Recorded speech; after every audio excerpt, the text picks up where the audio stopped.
একদিন হঠাৎ মক্কা নগরীতে প্রচণ্ড ঝড় বৃষ্টি শুরু হলো। ঝড় বৃষ্টির প্রবল দাপটের কারণে মক্কা নগরীর আবে জমজম কূপটি পানিতে পরিপূর্ণ হওয়ায় জমজম কূপ থেকে পানি ওঠা বন্ধ হয়ে গেল। তারপরে মক্কা নগরীতে প্রবল আকারে পানির সংকট দেখা দিল। কোথাও কোনো পানির চিহ্ন মাত্র নেই। মক্কার মানুষেরা পানির জন্য এদিকে ওদিকে ছোটাছুটি করতে লাগলো, কিন্তু কোথাও পানির সন্ধান না পেয়ে একেবারে তারা দিশেহারা হয়ে পড়লেন।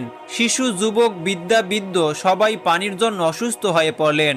তৎকালীন সময়ে মক্কা নগরীর নেতা ছিল হযরত রাসূলুল্লাহ সাল্লাল্লাহু আলাইহি ওয়াসাল্লামের দাদা অর্থাৎ আব্দুল মুত্তালিব। পানির সংকটের জন্য দিশেহারা হয়ে তারা সবাই তাদের নেতা আব্দুল মুত্তালিবের কাছে উপস্থিত হলেন। আব্দুল মুত্তালিবের কাছে উপস্থিত হয়ে সবাই তাকে বললেন, আপনি আমাদের নেতা, আপনি যেভাবেই হোক আমাদের পানির ব্যবস্থা করুন। আপনি জমজম কূপ থেকে পানি উত্তোলন করার ব্যবস্থা করে দিন। এদের মনে হয় আপনি ছাড়া আর কেউই জমজম কূপ থেকে পানি উত্তোলন করার ব্যবস্থা করে দিতে পারবে না। উপস্থিতগণ বললেন, আমরা যদি জমজম কূপ থেকে পানি না পাই তাহলে সবাই অসুস্থ হয়ে মারা যাব।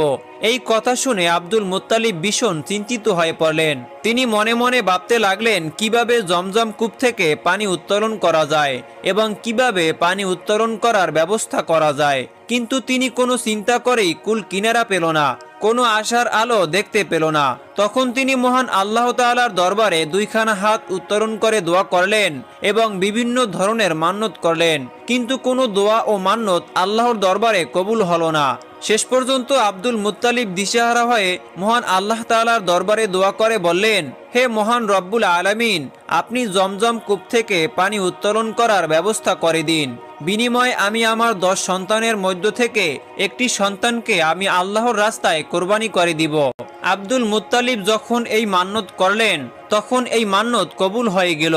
অর্থাৎ রাসূলুল্লাহ সাল্লাল্লাহু আলাইহি ওয়াসাল্লামের দাদা যখন এই মান্নতটি করলেন তখন আল্লাহ পাক রব্বুল আলামিন তার মান্নতকে কবুল করে নিলেন এবং তার সাথে সাথেই জমজম কূপ থেকে প্রচুর পরিমাণে পানি বের হতে লাগলো। এবং জমজম কূপের পানি বের হতে দেখে মক্কাবাসীগণ অবাক হয়ে গেলেন এবং তারা আনন্দে আত্মহারা হয়ে পড়লেন।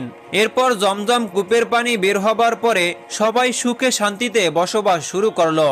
কিন্তু এইদিকে এই ঘটনার পরে রাসূলুল্লাহ সাল্লাল্লাহু আলাইহি ওয়াসাল্লামের দাদা আব্দুল মুত্তালিবের এই মান্নতের কথা মনে ছিল না। তিনি অবিরাম এই মান্নতের কথা ভুলে গেলেন। একদিন হযরত মুহাম্মদ সাল্লাল্লাহু আলাইহি ওয়াসাল্লামের দাদা আব্দুল মুত্তালিব তার নিজের গৃহে ঘুমাচ্ছিলেন।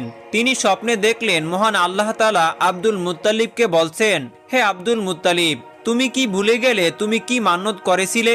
তুমি মানত করেছিলে যে জমজম কূপ থেকে পানি বের হলে তোমার 10 সন্তানের মধ্য থেকে একটি সন্তানকে তুমি আল্লাহর রাস্তায় কোরবানি করে দিবে।